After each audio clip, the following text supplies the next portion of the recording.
She learned early that silence had a color. It was not black or white or brown, not the shade people tried to assign to her skin with their staring eyes and careless words. It was a heavy, invisible color that pressed against her chest every time she swallowed something she wanted to say. By the time she turned 16, that color had settled into her bones. Her name was Aaliyah Johnson, and she had lived in the same American city her entire life. Her grandmother used to say their family roots were deeper than the sidewalks outside their apartment, deeper than the school buildings that pretended to welcome everyone equally. Still, every morning, as Aaliyah tied her hair back and zipped her worn backpack, she felt like a visitor in a place that insisted it was her home. At school, the halls buzzed with laughter, lockers slammed shut, and teachers shouted reminders about homework and hall passes. To anyone watching from the outside, it looked normal. But normal had never included Aaliyah. Teachers mispronounced her name even after years of corrections, stretching it into something unfamiliar or shortening it without asking. When she raised her hand, it stayed unnoticed longer than others. When she spoke, people interrupted. When she made a mistake, it was remembered. When others did the same, it was forgotten. She learned to sit quietly, her back straight, her face calm. Silence, she discovered, made people comfortable. In English class, they were reading novels about injustice, discussing characters who fought against discrimination decades ago. The teacher praised those fictional heroes and asked the class to imagine how hard it must have been back then. Aaliyah stared at the page, the words blurring. She wondered why fighting injustice was considered brave in books, but disruptive in real life. Once, during a discussion, she tried to speak. She talked about how racism didn't end with history, how it changed shape. The room went quiet. The teacher smiled tightly and said, "Let's not make this personal." The conversation moved on without her. That day, Aaliyah decided to stop raising her hand. At lunch, she sat with her friend Maya, one of the few people who saw her fully. Maya was loud, confident, and fearless in a way Aaliyah wasn't sure she could ever be. She laughed easily and spoke her mind, even when it got her in trouble. "You're doing it again," Maya said one afternoon, poking at her fries. "Doing what?" Aaliyah asked. Shrinking, Maya replied, "You go quiet when they get loud." Aaliyah shrugged. "It's easier." "For who?" Maya asked softly. Aaliyah didn't answer. She knew the truth. It was easier for teachers who didn't want to confront their own bias. Easier for classmates who liked jokes that weren't funny. Easier for a system that worked better when people like her stayed quiet. At home, her mother worked long hours and came back tired but smiling. She told Aaliyah to focus on her grades, to keep her head down, to be twice as good so no one could question her place. It was advice passed down like an heirloom, polished by generations who survived by endurance. Her grandmother, however, told different stories. "You don't owe the world your silence," she said one evening as they sat together, the smell of dinner still in the air. "They will take it anyway if you let them." Aaliyah wanted to believe her, but belief felt dangerous. Things changed the day it happened in the hallway. She was walking to science class when a group of students passed by. One of them laughed loudly and said something about how people like her always got scholarships for free. Another added a comment about her hair, about how it was unprofessional. The words were sharp but casual, thrown like stones without looking back. A teacher stood nearby. He heard it. He said nothing. Aaliyah froze. Her chest tightened, and for a moment the world narrowed to the sound of her own breathing. She wanted to scream. She wanted to disappear. Instead, she walked away, her face burning. In class, she couldn't focus. The silence inside her grew heavier, darker. It wasn't just about that moment. It was about every moment before it, stacked together until they became unbearable. After school, Maya found her sitting alone on the steps outside. They crossed a line. Maya said. "They always do," Aaliyah replied. "Then why do you let them?" The question wasn't angry. It was tired. Aaliyah looked at her hands. "Because speaking up doesn't change anything." Maya shook her head. "It changes you." That night, Aaliyah couldn't sleep. She replayed the hallway incident again and again. She thought about the teacher's silence, about the way the words had been allowed to exist without consequence. She thought about the books they read in class, about brave characters who spoke when it was dangerous.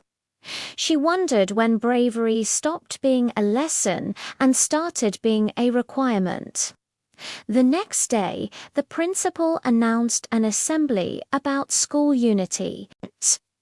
Students sat in neat rows while adults spoke about kindness and respect. There were slogans on the screen and applause at the right moments.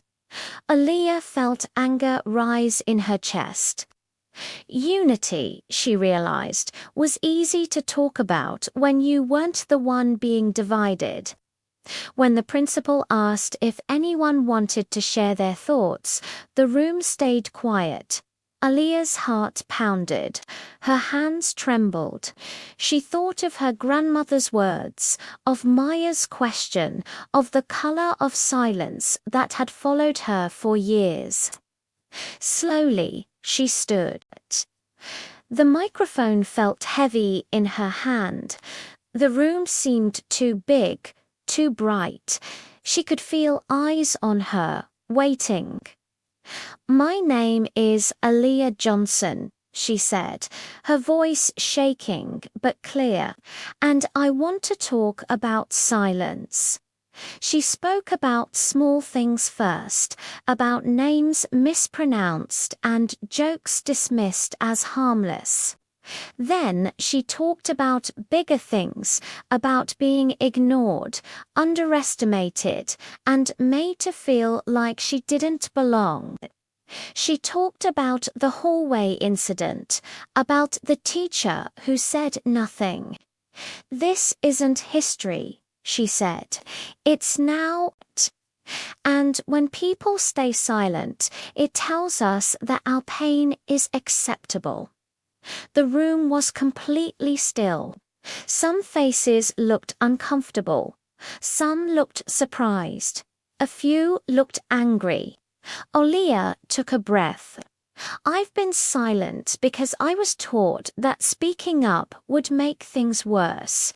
But silence hasn't made anything better.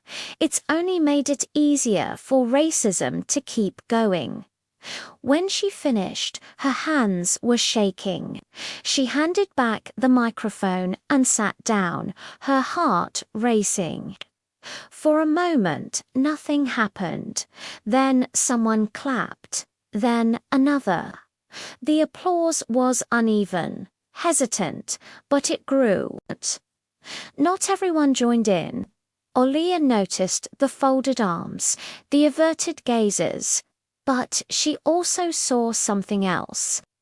She saw students who looked like her sitting a little straighter. She saw teachers exchanging glances, faces serious. After the assembly, the reaction was mixed. Some students thanked her quietly, others avoided her. A few made comments about her making a big deal out of nothing. The administration called her into the office. They said they appreciated her honesty, but reminded her to be respectful in how she addressed concerns. The word respectful felt like another way of saying quiet. Still, something had shifted. Teachers began correcting themselves when they mispronounced her name. It didn't happen every time, but it happened more than before. A discussion group formed at school, led by students, about race and inclusion. It wasn't perfect. It wasn't enough. But it existed. Maya hugged her after school one day. "I told you," she said. "You changed something." Aliyah smiled, though fear still lingered inside her.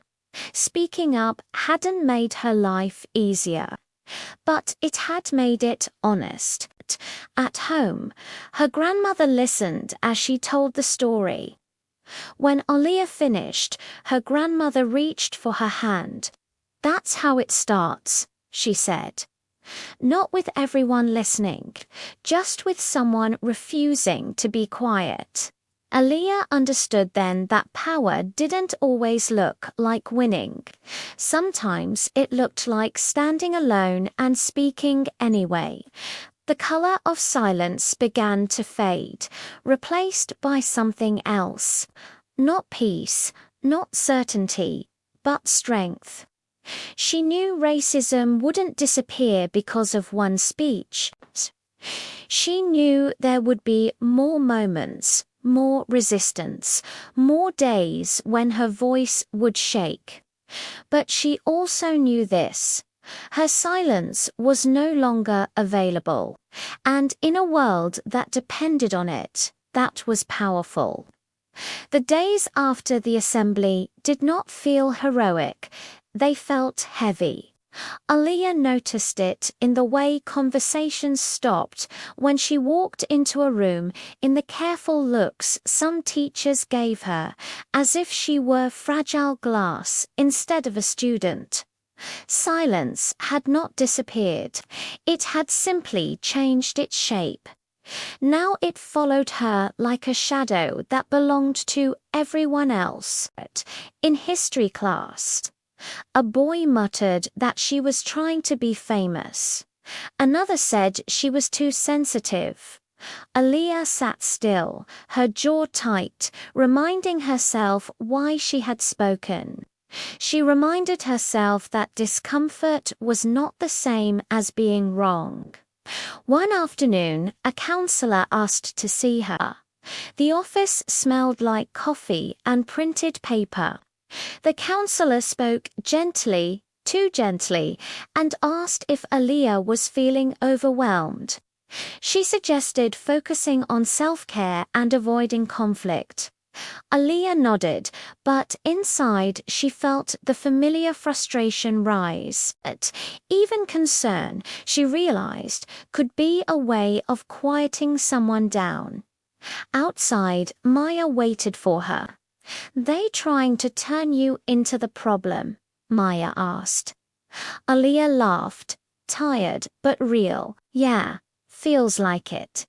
Means you hit something important," Maya said. Weeks passed. The school's new discussion group met every Friday after class.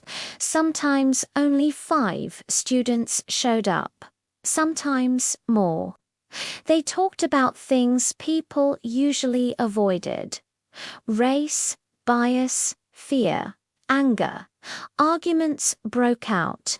People walked away, but they came back to Aliyah, didn't always speak. She didn't have to. Her presence alone felt like resistance now. At home, her mother worried. She asked if everything was okay at school, if Aaliyah was safe. Aaliyah told her the truth, carefully. Her mother listened, eyes tired but proud. "I was scared for you," she said finally. "But I'm also proud. I just didn't want you to carry what I had to." Aaliyah understood. Survival had been her mother's lesson. Change was becoming hers. One evening, Aaliyah went with her grandmother to a community meeting. The room was filled with voices, old and young, all carrying different versions of the same story. People talked about discrimination at work, at school, on the street. No one asked them to be quiet. No one told them it was too personal. For the first time, Aaliyah felt something loosen inside her. A woman stood up and said, "They don't need us silent. They need us tired." That sentence stayed with Aaliyah. At school, another incident happened. A teacher joked about certain neighborhoods while looking directly at a group of students of color. The class laughed awkwardly. The old weight pressed against Aaliyah's chest again. She raised her hand. "That comment isn't okay," she said, her voice steady. "It reinforces stereotypes." The teacher paused, surprised. The room held its breath. "You're entitled to your opinion," the teacher replied, stiffly, and moved on. It wasn't an apology. It wasn't justice. But Aaliyah noticed something important. The silence did not swallow her whole this time. It cracked. After class, 2 students approached her quietly and said they were glad she spoke. One said they'd wanted to say something but were scared. Aaliyah nodded. She understood that fear deeply. She also understood now that courage was contagious. As graduation approached, the pressure increased. Guidance counselors talked about college applications, scholarships, futures. Aaliyah worked harder than ever, not because she felt she had to prove herself, but because she wanted choices. Still, she noticed how praise came differently to her. Achievements were described as surprising. Success was treated like luck. During an awards ceremony, her name was announced last she walked across the stage. Applause, polite, but muted. She held her head high anyway. Afterward, her grandmother hugged her tightly. "Never let them decide your worth," she whispered. The final weeks of school were filled with endings. Lockers emptied. Hallways lost their noise. The discussion group held one last meeting. Only a handful of students came, but they stayed longer than planned. "We didn't fix everything," someone said. "No," Aaliyah replied. "But we didn't stay silent either." On the last day, Aaliyah stood in the hallway where the incident had first happened. The walls looked the same, the floors shined. But she felt different. The silence that once lived inside her no longer owned her. She understood now that racism thrived not just on hate, but on comfort. On the comfort of those who could afford not to notice. On the comfort of systems that preferred calm over justice. Her voice, she realized, was not loud because it needed to be. It was loud because it mattered. As summer began, Aaliyah started writing. She wrote about school, about silence, about the things people refused to name. She shared her words online. Some people supported her, others criticized her. She learned not to measure truth by approval. One message came from a younger student at her school. "I saw you speak at the assembly," it said. "I didn't feel alone after that." Olia stared at the screen for a long time. Tears blurred her vision. That was when she understood the full power of what she had done, not the applause, not the arguments, but the quiet connection between people who had been taught to disappear. Before leaving for college, she returned to her high school one last time. The building was quiet, almost gentle. She walked past empty classrooms and paused at the auditorium. She imagined the microphone in her hand again. She remembered how afraid she had been, how necessary that fear had become. Silence, she knew now, was not neutral. It was a choice, and she had chosen differently. As she stepped outside, the sun warm on her face, Olia felt something close to peace. Not because the world was fair, but because she no longer agreed to be quiet in an unfair one. Her silence had once been a shield. Now her voice was a door, and it was open.